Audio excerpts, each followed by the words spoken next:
I'm back in the old setup, pretty much just in time for this review. And okay, so right from the start, the episode, from right at the start of the episode, I gotta say the voice actors for Odin and Kanjuro really went above and beyond in playing their roles in this week's episode. And the reason why I bring that up and why that's important to me is because it's another inclination of how these actors collectively really made me feel for Kanjuro's desperation and made me feel a lot more like this is a character who feels like he's absolutely nothing left to lose. So he's going to do everything in his power in this moment to ensure he destroys the Kozuki. Because just like with Orochi, he's haunted by the very existence of the name itself. Although unlike with Orochi, I'd argue that Kanjuro is a much more severe case, as he, like, don't get me wrong, like both Kanjuro and Orochi have suffered, but just in general, like Kanjuro, like suffering all of this, like when he was like when he himself was just really an entertainer at the time and did nothing wrong, but whereas with, and it wasn't really justified in either case, but it's like you really do feel for just how desperate Kanjuro is to just survive and just fulfill this one last act. Because although and just in general, for me personally, it's through these like vocal tics in the Seiyu's performance that really make me feel even more sympathetic to Kanjuro than I was in the manga. I mean, don't get me wrong, he's crazy for what he's doing, but I feel a lot more for the reasons he's doing what he's doing. And yeah, obviously the big thing to come out of this confrontation is that Ashura is dead, and there definitely is an irony to the fact that his journey began fighting Odin, and now in an indirect, roundabout way, he basically dies at the hands of Odin, even if it's just a copy that kills him. Like his whole journey began and ended with Odin ultimately. After that, though, the episode immediately switches gears with the Akazeya coming face to face with Jack again before Inuarashi tells them to move on, and he'll take on Jack. Which, yeah, for anyone who doesn't know my thoughts on this whole setup, this was kind of the point where it felt like Oda had less of a narrative reason for bringing Jack back to the fight, and more just because, mostly because of his popularity, and also just, and on a narrative level, just why this fight exists feels a little flimsy. Like the only other reason I can think as to why this fight exists is to give Jack's long-standing struggle against the Minks a proper conclusion. But even then, it felt like it could have happened the first go-around despite Kaido being there. So yeah, it's like I get why this fight is there, but it's also one of the fights that did feel like it kind of overstayed its welcome a bit.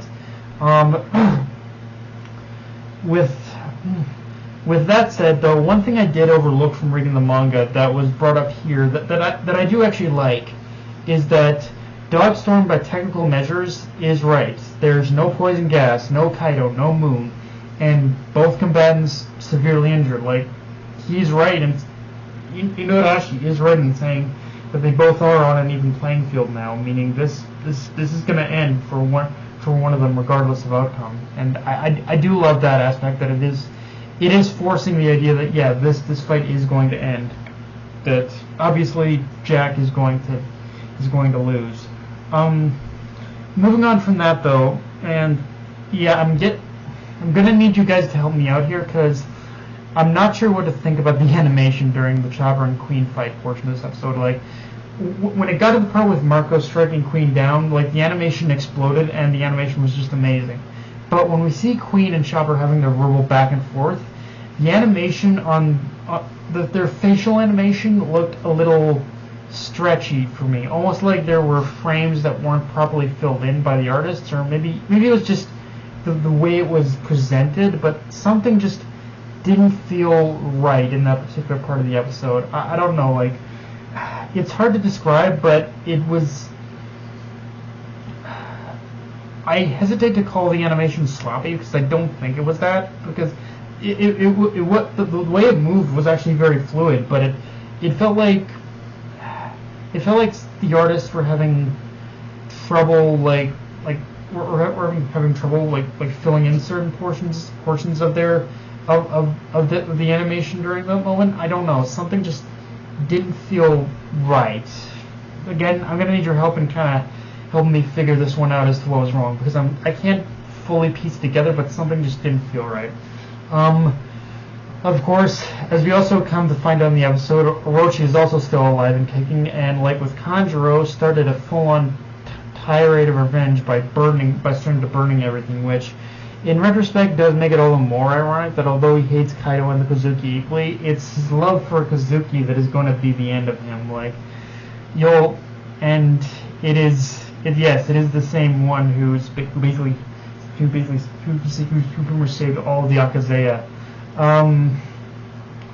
And okay, let's talk about that scene where it switches to the fight with Kaido and Big Mom, and Kaido and Big Mom basically charge up an attack, which right out of the gate, I don't know if this was intentional, but it felt like it was he was paying homage to the attack that Dory and Bragi had used to help the Straw Hats escape the island. But anyway, in the scene where we see Big Mom and Kaido charging up their attack, all seems lost, but then Zoro just comes in and takes the brunt of the combined attack from Big Mom and Kaido, which in itself, yeah, maybe a little hard to swallow even by the standards of being Zoro, but even the fact that he was able to do that much, like take the brunt of that attack and still somewhat survive, even though he's kind of wavering between that right now. As much as he did, as just the fact that he was able to do that as much as he did shows how far he has come. Like, he really has reached that point of becoming the greatest swordsman, even if he isn't quite there yet either. And I think I forget if this, I don't know if this scene was as an anime only scene or if it was in the manga too, but I think it definitely provides a weirdly enough a better jumping off point for what happens with for what's going to happen with Zoro much later on. And following that up, when we see Luffy with his attack on Kaido, I love how Luffy did kind of call Kaido out on dodging his attack. Like, yes, it kind of shows that while Kaido is strong, if Luffy's attack had landed, it would have actually caused him damage. Like, the fact that Luffy's attack forced Kaido to reflexively dodge that does show that Luffy's kind of got him a little bit pegged now. Like, an attack like that does hurt him, but just because we know that it's not going to do anything unless Luffy can actually strike a blow. And as proven with the Akazeya fight, like, that this isn't the first time we've seen this. This isn't the first time we've seen this. Like, this was shown to us in Kaido's fight with the Akazeya, so we know that this does hurt him. But it's like, unless Luffy can actually land a hit, it's not going to be worth much. Yeah,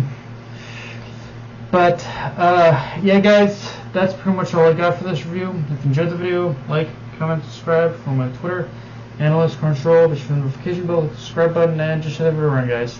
Dark Knight Remake signing off. Later, everyone.